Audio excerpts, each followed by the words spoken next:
apparently it's becoming official policy now that you're going to be checking tourists' social media. Why? Before letting them into the country. Well, because we can't have any anti-Trump sentiment coming into the country. God, it's almost like 0.6 of Umberto Eco's arguments about what a fascist is the fear of different opinions. Mm-hmm. Weird. I keep having to reference that essay over and over and over again for the edited videos, and it's getting very tiresome. It's a good essay. Very prescient. Actually, I know I ask this semi-regularly, and the answer is always no, but I'm going to ask anyway. Have you seen the Some More News video today? No. It's about George W. Bush. Okay. And the things that he did while he was president. Mm-hmm. He was Trump. They're the same guy. Like, right down to the excuses that Trump is using for Venezuela right now. The difference is Trump has a media machine that is backing him up, and everybody made fun of Bush all the time. Yeah, but making fun of Bush actually kind of empowered him a little, because he got to do things like write off the WMDs afterwards, because he'd go, "Yeah, we're still looking for him. They're there somewhere." Everybody just laughed at him. Yeah, because he's a lovable goofball he's a lovable goofball doing war crimes, and so like because he comes off as like this folksy goofball. He got away with a lot of stuff that, he probably wouldn't have if he was anyone else. But yeah. Anyway, good video. Highly recommend it. So then we get, the potential social media mandate being proposed by the Customs and Border Protection would apply to anyone visiting, whether they require a visa or not. So this article is written from a British perspective. Mm-hmm. I don't know if this would apply to the Canadian border. The way it's worded certainly sounds like it would. I mean, y'all are just snow Mexicans. It's going to apply to you. Yeah. So, I don't know. That's the thing is like, it's, like the tourism numbers from Canada to the States are down by a lot. Mm-hmm. And there are tourist-dependent places in the States that are not doing well because of that. Our snowbirds, the people that go and live in the States for 6 months out of the year, are looking for other places or just staying in Canada. So, like, I don't see how... hey, we gotta look through all your... we gotta look through your phone to see what you've been posting on social media is going to help with that. Fennec is saying down almost 40%, actually. I don't remember the number, and... I trust you, Fennec, but at the end of the day, you are some guy in the chat. And some guy in the chat is not a good source. Even if it's Fennec. Even if it's Fennec? Yeah, I guess people are saying it's 5 years of social media. Yeah, no, it's more than that. So it will be mandatory to hand over the information and other details, including email addresses, telephone numbers used in the last 5 years, as well as the names, addresses, numbers, and birthdays of family members. Why? I don't know. Like, oh, we were going to let you in, but then we found out that your sister was born on April 17th. Your brother's a Gemini, and I don't like those vibes. Get out of my country. Yeah. Exactly. My baubles are falling out of my beard. My beard baubles. I prefer Wayfarer's baubles. Yeah, but sometimes they're a child. And children are gross, so I don't want them. Although those ones are usually like $10,000, so I don't ever have to worry about buying that. Razor points out that he feels trapped right now. I mean, yeah, you kind of would be right now. Yeah. Some guy in the chat is trustworthy if they say, trust me, bro. They have to say, source, trust me, bro. Source, trust me, bro. Yeah.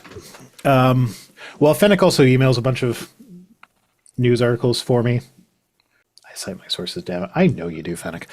You're the one that's always posting links in the chat, and then I have to go, like, click on it and get distracted in the middle of the stream.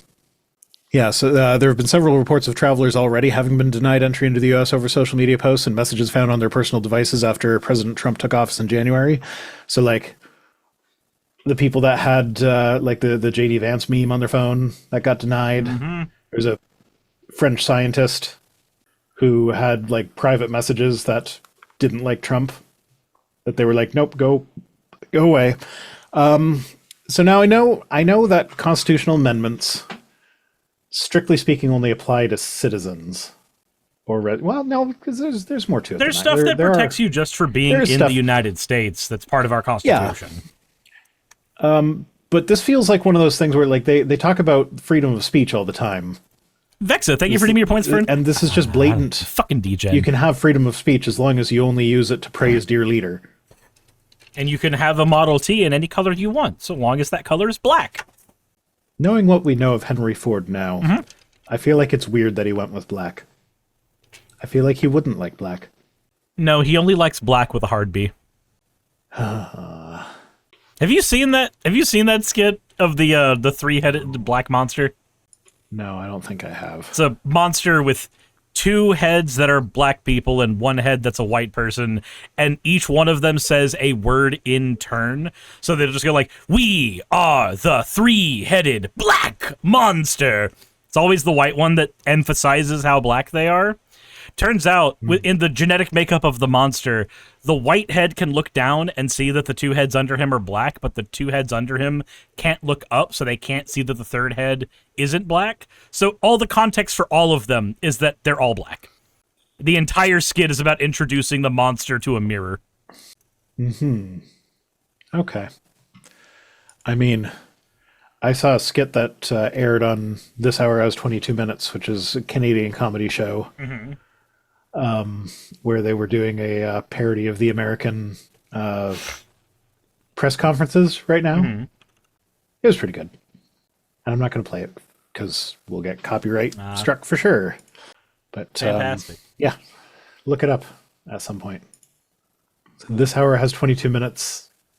I don't know what it would be called. I saw it on Brian Tyler Cohen's account, and I'm pretty sure he's one of the guys behind Chorus. Chorus? Oh, the So I don't particularly care for Brian Tyler Cohen anymore. But because Chorus was the big funding thing where they were like, let's pay the lefties to not disparage Israel today. Yeah, that's the one. Yeah, he's the one who started it, apparently. Source, some guy in chat. It's Jassa this time. I don't trust that Jassa motherfucker. Fennec's okay, but Jassa? Too many hats coming from that one. Yeah, Jassa's name is Jassa Proxy, and I don't like proxies in my Magic the Gathering games, so I don't trust them. Fennec's and Justin, be nice. What are you going to do, ban me? Thank you, Stoff. I will wet myself. I hope Stoff is happy that in today's edited video, their porn art got featured for the first time. Fully. Not fully, because... I was going to say, was it censored? So, I used camera angles on different parts of the video, because otherwise, the whole video would get banned. And my account would be banned. Hey, you made it to the end. I want to give an extra thanks to the patrons who allow me to do this full time. I want to thank Aaron Rail, Astral, Britzkrieg, Jemshin, Poundini, Red Joker, Victoria, Jonas, Craig, Tarika, Fireshard, Smiling GM, John, Dren Hadamada, Creeper, Sagitta, you know I'm not saying that last part, Valis of Seraph, Ottoman Angel, Rooster Rachel, and Fire Panda, who are all my $20 and up patrons.